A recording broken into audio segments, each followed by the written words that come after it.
Welcome back, everyone. Thanks for joining us again. I'm Marty Paulman with the NFHS Network. We're back as we continue to recognize our Florida Dairy Farmers Academic All-State team. As we've mentioned, selection for this honor is based on the students' academic and athletic accomplishments, as well as their extracurricular activities and community service. With the support of the Florida Dairy Farmers and the FHSAA, the network is sitting down to talk with the honorees over video. Over the next 2 weeks, we'll continue to post these chats on Twitter at FHSAA and the Florida High School Athletic Association's Facebook page. Today, we're joined on the line by Emily Horgen from the Benjamin School.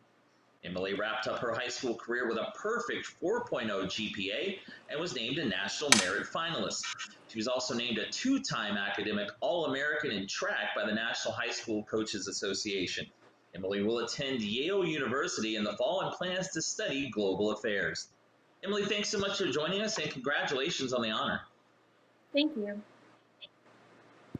So, Emily, you were honored for your work on the children's book, Lee the Sea Turtle Swims Free. Can you tell us how you got started on this project?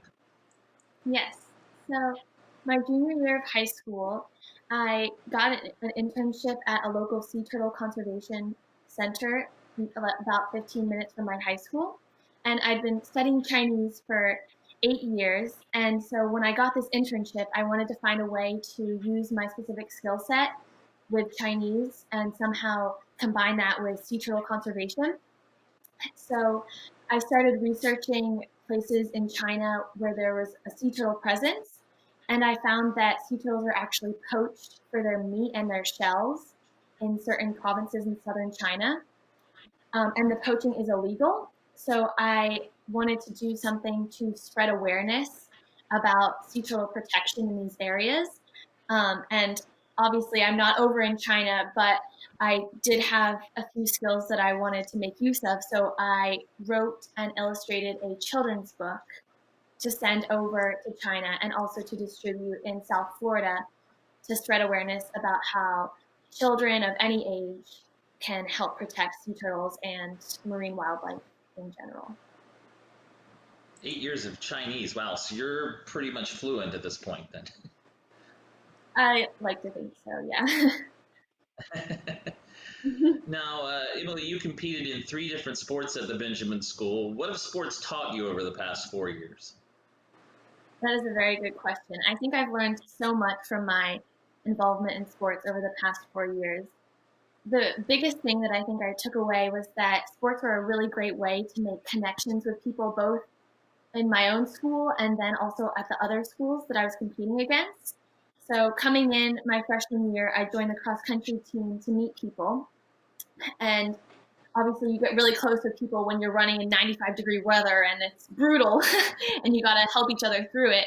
But then on top of meeting my teammates, I also was able to bond with some of the other runners at other schools. And it's great because everybody cheers for each other and gets to know everybody on a first name basis. So I just love the camaraderie that sports have provided for me throughout the years. And I think that in addition to that, just I've learned some great life lessons through sports. For example, I have to be very disciplined and organized because there are times when I would come home at 11 p.m. from practice and have to start all my homework. And after a few nights of that, I decided that I was going to get ahead of that and start talking to my teachers more. So I've learned some really valuable skills that I think I'll take with me through college and beyond.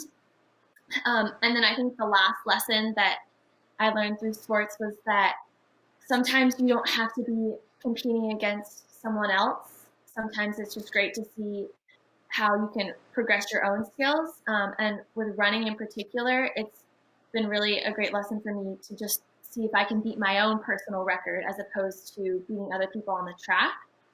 So I think that's been a really great life lesson that I've learned. I guess there aren't many things probably tougher than having to run in South Florida, so I give you credit for that. But now, the complete opposite of South Florida is where you grew up in Massachusetts, and you're going to be continuing your education at Yale. Are you excited to be returning to the Northeast?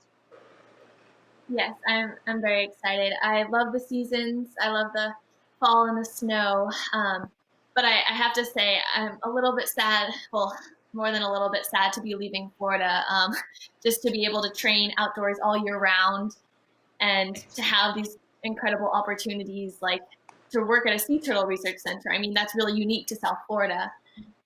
So I'm going to miss it a lot, but I'm excited to move up to the Northeast and share with my roommates and my new classmates everything that I love about the Southeast in Florida. So very exciting. Well, Emily, we wish you good luck. You're talking about your, years of Chinese, of 8 years of Chinese.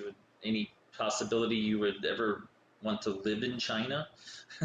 Or would that be something That's a you very would good do? question.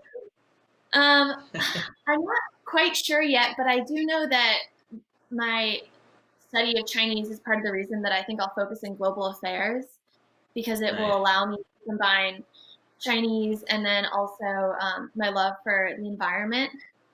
So I'm not Mm. exactly sure what the future holds, but I'm very excited to see what happens. So. Quite a time for global affairs too. So we, we well, we wish you good luck, Emily. Congratulations on being named to the academic All-State team, and good luck for your future at Yale as well. Thank you And very much. remember, we'll continue. Thank you.